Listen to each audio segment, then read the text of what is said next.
Hello everyone, কেমন আছেন? আমি ভালো আছি। আজকে আপনাদের সঙ্গে শেয়ার করছি শীতের একটা খুব জনপ্রিয় খাবার। শীতেই এগুলো গরমকালেও বানানো হয়, শীতকালে বেশি বানানো হয়। তো মালপোয়া। তো প্রথমে একটু রস করে নিচ্ছি। এই 1 কাপ মতন চিনি দিলাম আর 2 কাপ মতন জল দেবো। রসটা খুব ঘন করার দরকার নেই, 1 তার 2 তার এরকম কিছু ব্যাপার নেই। আমি অনেক সময় না রসটা খেজুরের গুড় দিয়েও করেছি, কিন্তু আজকে খেজুরের গুড় নেই, চিনি ফিনি বেশি খাচ্ছি না বলে এখন আর কিনি না।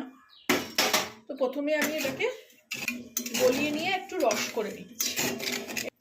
এর মধ্যে একটুখানি নুন দিয়ে দেবো, অল্প সামান্য।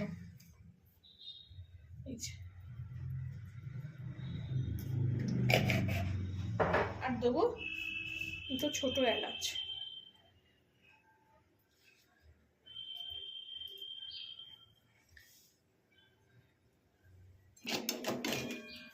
রসটাকে করে নিয়ে চিনিটাকে গলে যাক, তারপরে আমি ফিরে আসছি।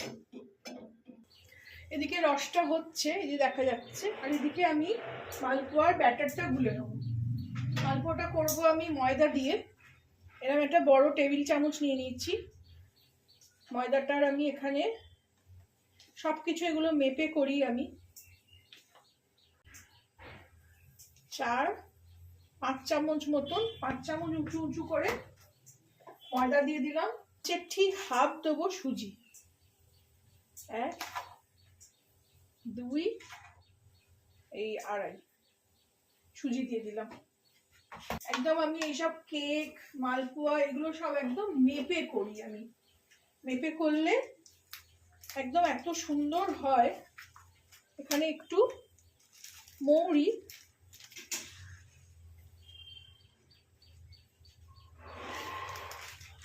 এটা একটু হাতে এরকমভাবে ঘষে নেবো। এই যে ধুলোটা বেরিয়ে গেল, দেখুন।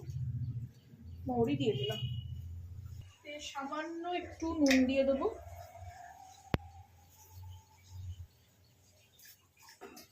আর এটা গুলবো আমি দুধ দিয়ে। এই যে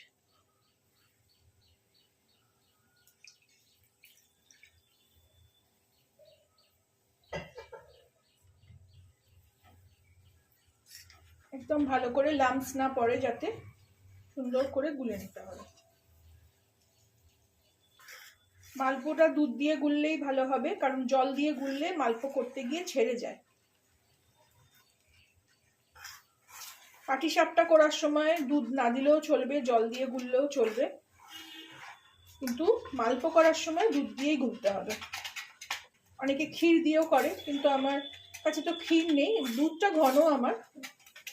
আমি এটা কান্ট্রি ডিলাইটের দুধ আনিয়েছিলাম।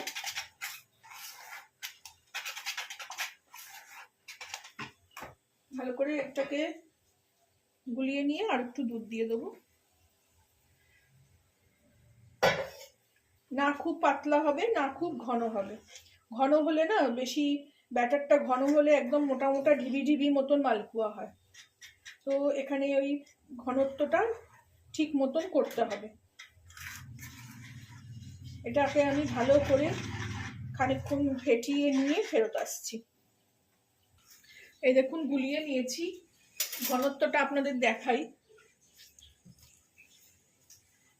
একটু একটু ঢাকা দিয়ে রাখবো, কারণ সুজি দিয়েছি তো। এই দেখুন, খুব ঘনও নয়, খুব পাতলাও নয়, মোটামুটি এইরকম।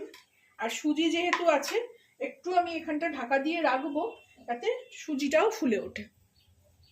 এদিকে দেখুন, রসটা এরকম ভাবে ফুটছে। রসটা হয়ে গেছে, হাত দিয়ে দেখলাম চটচট করছে। 1 তার 2 তার করার কিছু দরকার নেই। এবার রসটাকেও আমি ঢেলে নেব, ছড়ানো জায়গায় রসটাকে ঢেলে নেব।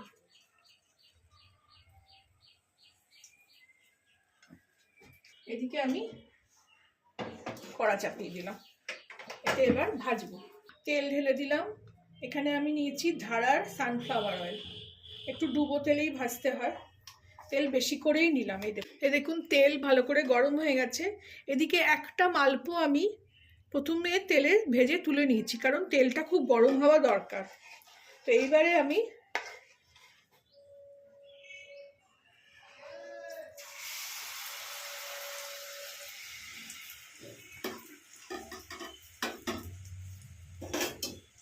এটা নিজেই ফুলে উঠে আসবে। আমার মালপো হলে না একদম দোকানের মতো মালপো খুব ভাল লাগে, পাশ থেকে থেকে একদম উঠে আসবে। আর যেহেতু এটাতে সুজি দেওয়া আছে, তো এই করতে করতে একটু ঘনও হয়ে যাবে।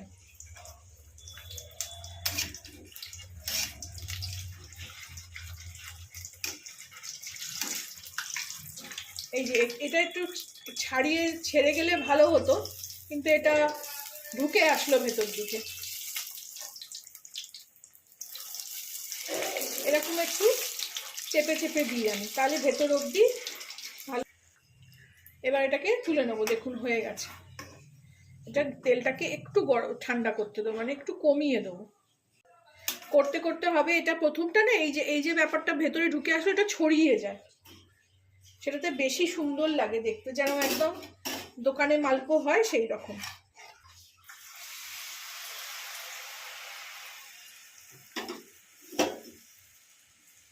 সে ছাড়ার পর এই যে এইগুলোকে আমি সরিয়ে দিই এরকম ভাবে, তাহলে এই পাশেরটা কি করকরে হয় একদম।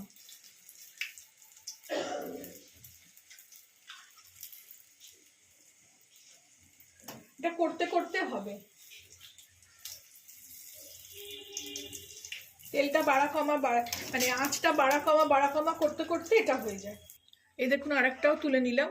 দেখছেন সাইডটা কেমন কালো হয়ে গেছে, মচমচে মতন। তেলটা আবার কমিয়ে দিয়েছি। এগুলো সব একটা একটা করে তুলে তুলে রসে ফেলে দিচ্ছি। এবার প্লেটিং করে নিচ্ছি এটাতে।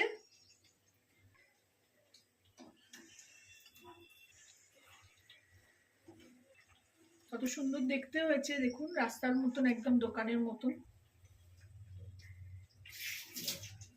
এখানে একটু রাবড়ি হলে ভালো হয়, খুব ভালো লাগে খেতে। কিন্তু ছেলে এখানে একটা রাবড়ির মতন করেই জিনিস, ব্যাটার তো মানে সিরাপ বলবো, সস বলবো, তৈরি করে নিয়েছে।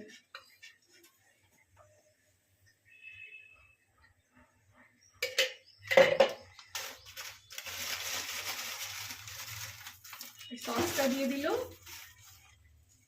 আর দিচ্ছে একটু গোলাপের পাংখড়ি।